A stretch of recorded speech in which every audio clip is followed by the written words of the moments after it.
Assalamualaikum warahmatullahi wabarakatuh. Perkenalkan, nama saya Agnes Eden Gadis Yelisa dengan NPM 22412026. Di sini saya akan membahas mengenai materi pengertian manajemen resiko bagi auditor internal.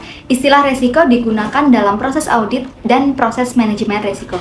Dalam proses audit, resiko yang dimaksud adalah kemungkinan terjadinya salah satu material yang tidak dapat dideteksi oleh prosedur audit. Nah, sementara itu, risiko dalam proses manajemen risiko, menurut Arthur Williams, adalah suatu variasi hasil-hasil yang dapat terjadi selama periode tertentu atau profitabilitas suatu hasil yang berbeda dengan yang diharapkan. Kemudian ada kategori risiko. Yang pertama ada sudut pandang berdasarkan sumbernya, sudut pandang berdasarkan penyebab, sudut pandang akibat yang ditimbulkan, dan sudut pandang berdasarkan jenis. Kemudian ada dasar-dasar dari manajemen risiko.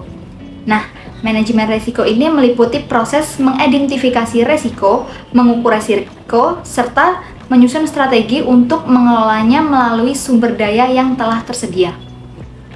Identifikasi risiko menghasilkan daftar risiko yang berpotensi atau telah terjadi.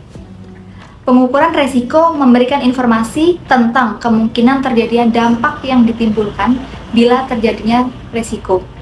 Sementara itu, penyusunan strategi merupakan tindak lanjut yang perlu dilakukan oleh manajemen untuk menghindari atau mengintimidasi risiko.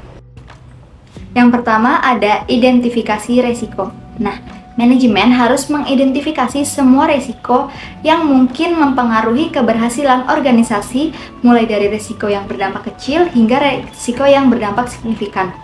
Proses identifikasi ini harus dilakukan dengan hati-hati dan mendalam. Nah, untuk mengidentifikasi potensi risiko yang ada di area operasi dalam suatu rentang waktu. Kemudian yang kedua adalah penilaian risiko. Penilaian risiko ini dilakukan untuk memetakan risiko berdasarkan kemungkinan terjadinya dan dampak yang ditimbulkan bila risiko itu terjadi. Berbagai pendekatan dapat digunakan untuk penilaian ini. Yang ketiga adalah prioritas risiko dan perencanaan respon.